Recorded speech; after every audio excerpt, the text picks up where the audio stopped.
Do you have a window in your vehicle that isn't rolling up very well, or maybe not at all? In that case, there could be one of two problems. One is simply the window motor, and the other one is what's called the window regulator. The regulator is simply that frame system that the window actually attaches to and goes up and down via the window motor. The window motor is attached to that regulator. And before you go out to just buy the window motor to try to replace it, you may want to look into the regulator with the motor. Sometimes it's only a little more expensive for the whole shebang, and the motor may not be the only culprit. So it might be very beneficial to just replace the whole thing. That's what I'm going to be doing today on my 2003 Chevrolet Suburban right next to me. Let's go ahead and unbox this window regulator with motor.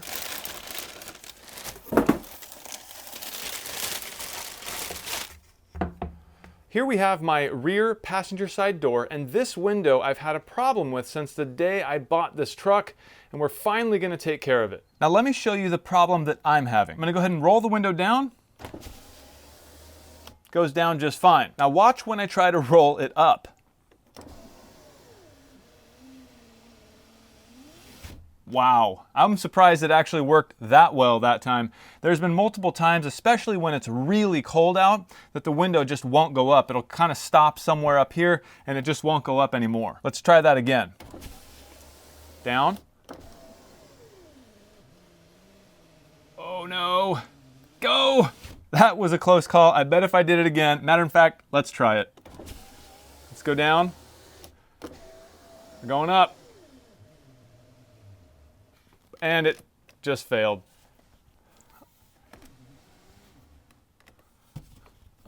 Okay. Now,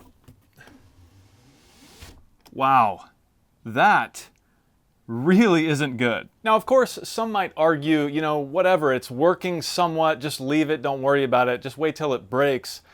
But that's the problem. We can't just wait till it breaks because, as Murphy's Law says, whatever can go wrong will go wrong, and you know that's going to happen on a rainy day. You're going to have your window cracked for ventilation or whatever, and it's going to start raining, and then you're going to go to roll your window up, and what do you know? It's not going to go up. Then you're going to get to your destination and not be able to roll your window up at all, and someone's going to break into your car and steal everything. Okay, that's kind of extreme, but that's what I want to prevent. Why not just fix it now, especially when the parts are relatively cheap? At my local parts store, this regulator with motor costs about $70. So $70 and a little bit of elbow grease should give me a fully functioning window here for the rest of the life of this truck. I mean, it should. The first one lasted since 2003 and it's now 2021, and I can't imagine owning this truck for another 17 years-ish. So yeah, the rest of the life of this truck. Okay, so the first step in the process is obviously to remove this door panel. Now, every door panel is going to be completely different in the way that they attach to the actual frame of the door, so make sure you look up some YouTube videos and figure out how to do it before you attempt it, and that way maybe you won't break something. All right, so I'm removing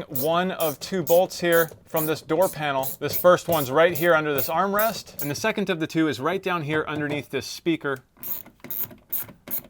For any job regarding the interior of your vehicle, it may be wise to invest in a set of tools like this. These are nylon trim panel removal tools. I got this set at my local discount tool store and they were very inexpensive. There's always going to be things you have to remove out of the door, and I'm going to have to remove this locking switch here, as well as this panel right here. Now that we have that locking switch out of there and this panel gone, we have our two screws removed. I'm going to go ahead and lift straight up on the panel, and it should come right out. We still have to be careful because we have this window switch still in here, as well as this light that we need to detach from the back. All right, with the door panel removed, I'm gonna go ahead and store it inside the vehicle. I feel like this is the safest option because inevitably in your garage or shop, it's going to get kicked and knocked over and scratched up. With that door panel removed, you can see exactly what we're working with here. Behind this clear plastic barrier, I can see part of the window regulator there, and over here underneath this speaker, I can see the window motor here. So the next step is to remove this clear plastic barrier. And you can see from the factory, it's got this really sticky black substance that's holding it on. So we're basically just gonna rip this off of here. It might be wise to use a razor blade just so this stuff doesn't stretch out so much so that you can reuse it when you go to put this back on. With my plastic barrier pulled back as much as needed, I now have access to all the bolts I need to take out to remove this original window regulator. One really important step that you cannot skip is to get some painter's tape of some kind and we're going to tape this window so that it does not fall down once we start removing this window regulator. That should be pretty good. Last thing we want is to remove the regulator and the window falls into the door, breaking or what have you. So tape this up there and you should be good. And now I'll loosen and remove the screws that hold the regulator in. So there's also going to be these two clamps that clamp onto the bottom of the glass, and there's going to be these nuts you have to remove right in here. Okay, in order to actually get the window regulator out, I'm gonna have to lower the window clamps as if I was rolling the window down, but of course we have our window taped. So I've loosened these clamps and I'm gonna make sure that there's no seal on this rubber to the glass. So inside this clamp that actually clamps onto the bottom of the window, there's a rubber gasket. We have to loosen that seal, and one easy way to do it is to grab onto the regulator itself and move it left to right. That way you know that the seal has been broken from the rubber to the glass. I want to do that before I hit down on this switch so that it doesn't pull the window with it. So hopefully, with any luck, there we go. Now the window regulator is nice and loose and I can pull this thing out. And of course, before you can remove the regulator, you have to unplug the electrical connector to the motor. Okay, got it. That's it, guys. It's not like it's really difficult, it's just really awkward. And of course the new regulator goes in the exact same way. It's just gonna take a lot of shimmying and patience. Gotta be careful. There is glass, gotta remember that. All right.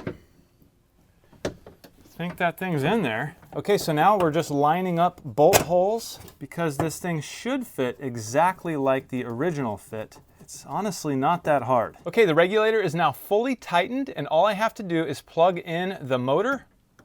Everything is tight, the motor is plugged in and the switch is plugged in. I've got the key turned into the run position. So the last objective is to get those window clamps on this new regulator to clamp onto the glass. So I'm gonna very carefully roll this window up.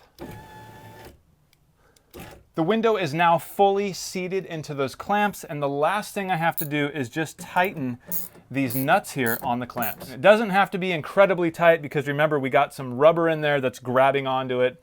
There's a little bit of play there. You don't have to go crazy with that nut. With the window now secure, I'm gonna remove this tape and we can test out our window before we put the door panel back on. So here we go. Okay, that was all the way down.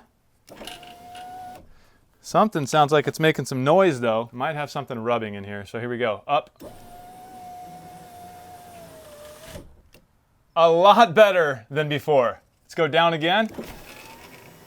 And now we'll go back up. That's perfect. There's no problems going down or back up. It doesn't get stuck about here like the old window motor did. So that in itself rules out the possibility that it was just the track maybe holding the window too tight or something. I know that's not the case because this window is going perfectly up and down. All I'm gonna do now is double check that there's proper clearance inside when the window goes fully down and fully up so we're not hitting any wires or anything. And then I'll just put the door panel back on and I'll be done. Hey, can you come out to the garage real quick? I wanted to show you something. Oh boy, okay, I'll be right there. Okay, hey babe. Hi. Okay, so I came out to fix the door and it just like already works, like it's not broken anymore. So I don't know, like use it. What? So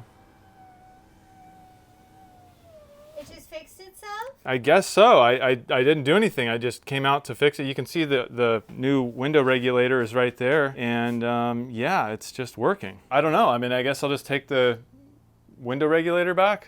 Why does that one look like crap? Are you tricking me? I fixed it. It's fixed. Oh, Brand new. It's fixed. I'm so confused. Awesome. What do you think? Well, we can finally not have trouble at the In-N-Out drive-thru anymore. Yeah.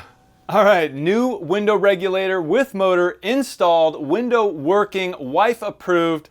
It's a good day. Like I said in the beginning of this video, not all door panels, window regulators, window motors, or even situations are the same. So make sure you get on YouTube, do some research. I'm sure there's 10 or 15 people who've already attempted the same job you're attempting to do, taken apart a door panel, and maybe even changed out the window motor or window regulator or both. And it's always good to get insight, how to take things apart, where the little clips are, just so you don't break something on the way out. Well, I really hope this video helped you out, and maybe it was even entertaining for you. If it was, don't forget to hit that thumbs up, and also, if you're not a subscriber, consider subscribing. Well, for One Road, I'm Jimmy, and I will see you in the next one.